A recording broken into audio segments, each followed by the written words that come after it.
Welcome to the Scrapbooking 365 Days of Weather project for 2022. I'm Julie. This is a video collaboration with my very good friend Janice from Australia. As I said, we are sharing our July layouts, and I had the chance to create this really pretty sketch. Of course, there's flowers. I'm not sure if Janice is going to like this one. Anyways, I am in this weather now. I am in like the 20s. I was hoping to hit like over 30s, but no, I was in the 20, 25, 30s. So the colors are shortbread, dark side, light side, and I did hit a little bit of the Sundance color. So don't underestimate the power of a really good pattern paper. So this one right here is a foil paper, and I only had one sheet. So when you only have one sheet and you cut it on a diagonal and you have stripes, you'll have your stripes going in different directions, so vertical and horizontal.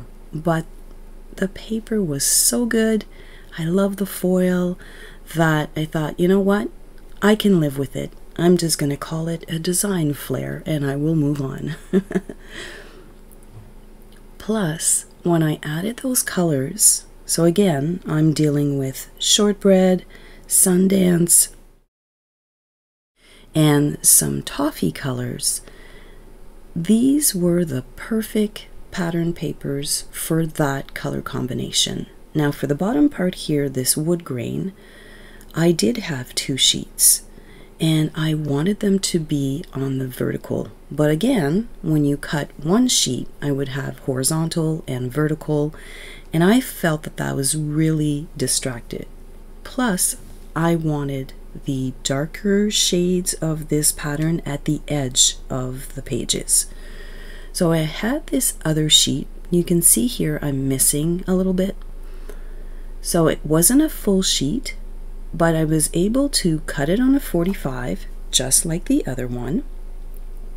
And I did use this as a guide, but you can see that I'm missing a tiny little triangle at the top. When I flip it over here, I'm going to be missing a little bit at the top. But with all the flowers and everything going on, I'm pretty sure I can camouflage this and no one's gonna know that it's there, because you can see that the color is not matching at the top. But again, once we have all of our flowers on here, I think it's gonna work out just fine.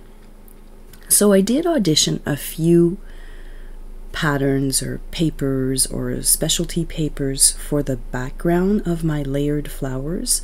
I did like this holographic paper. It did mimic that beautiful foil paper, but it kind of took away from it. And then in my stash, I had this gorgeous like bronze colored glitter paper, and again, it was matching the wood grain.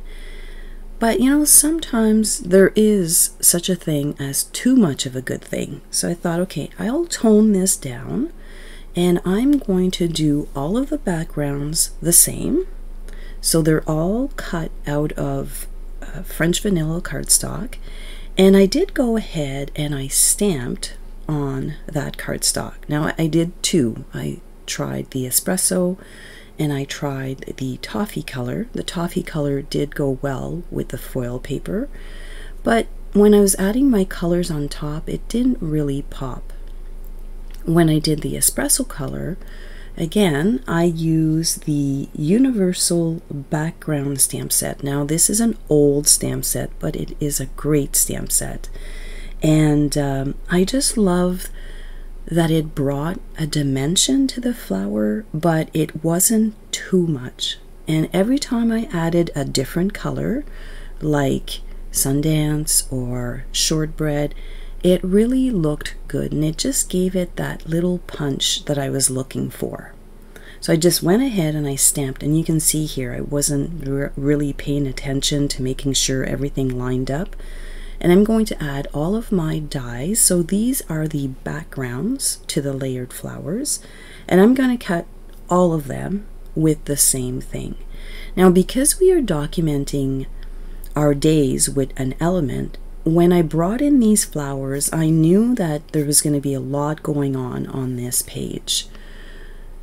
So remember I told you that my little triangle at the top didn't quite match? We'll figure it out as we go. And when I was auditioning those holographic papers, I thought, well, it looked really nice as a mat for my photo. So I will bring in the oxide inks to distress all of the flowers and to add a little bit of splatters, only because the distress oxides, they dry kind of like a chalky type finish, and I didn't want, again, the flowers to be too dark. Usually you don't make flowers in the beiges, you know, beige browns. Actually, they kind of look vintage on this layout, but I was trying to make it work, even though I had these colors that I kind of had to stick to.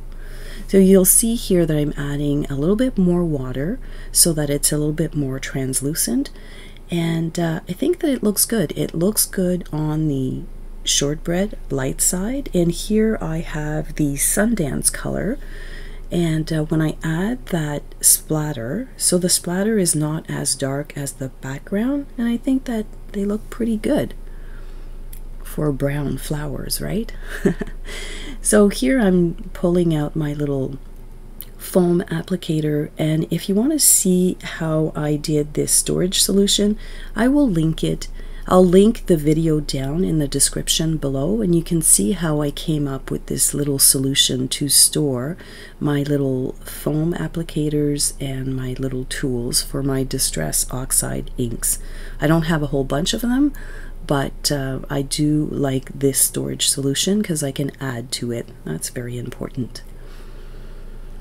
So here I'm just adding a little bit of color to the edges of those petals. And again, you know what? I wasn't 100% on brown flowers, but at the end, I really, really like the way they turned out. So another thing that I did is all the circles or the small pieces of each of the flowers were all done in the same colors. Again, I was trying to ground or like mimic some of the colors throughout the flowers, because although we've done this before using an element to identify each day, I found that the flowers were a little bit more, we had to pay more attention to them. So this little one here, I took some creative liberties and I did add that piece, which is the centerpiece of the smallest flower, and I added a little pop of color. I just felt that this medium-sized layered flower needed a little bit more.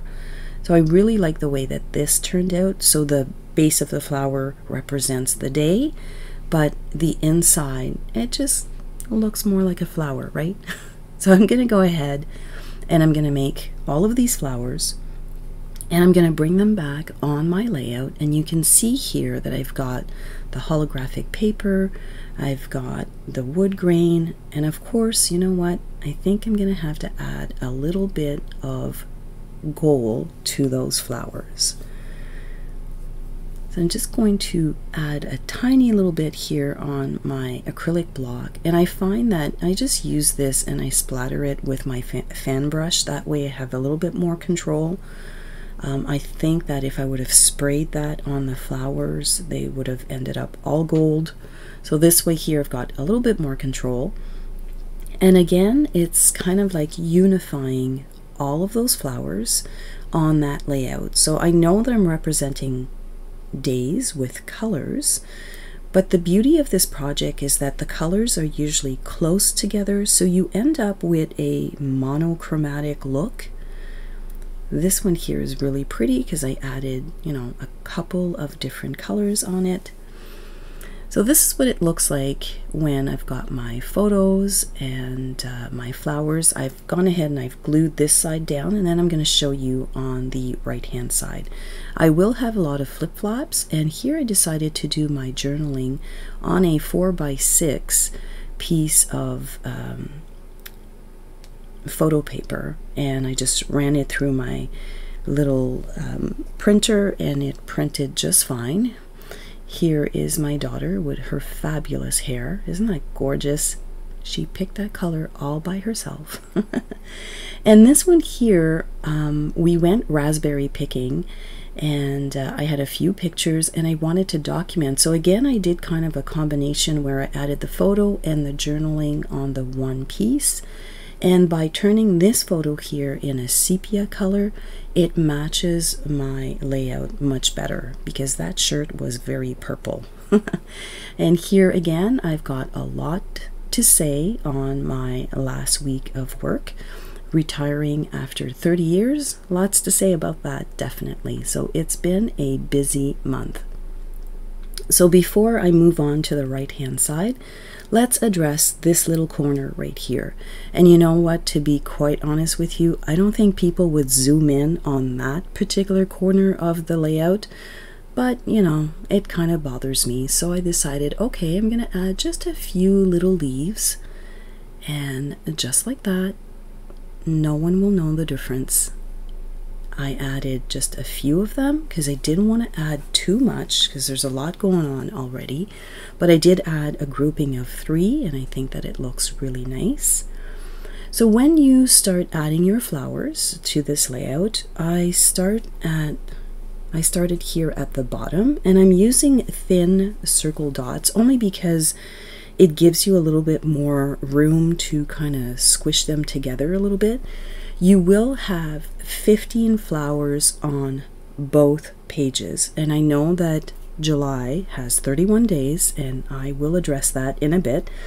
So what I did is I started at the bottom, and then I worked my way from the top into the center of the page just to make sure that I was like distributing the flowers equally, and you can see that that worked out.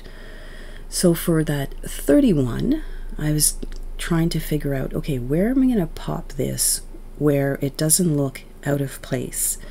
And then I thought, oh, okay, wait a minute, I'm going to add this to my flip-flap.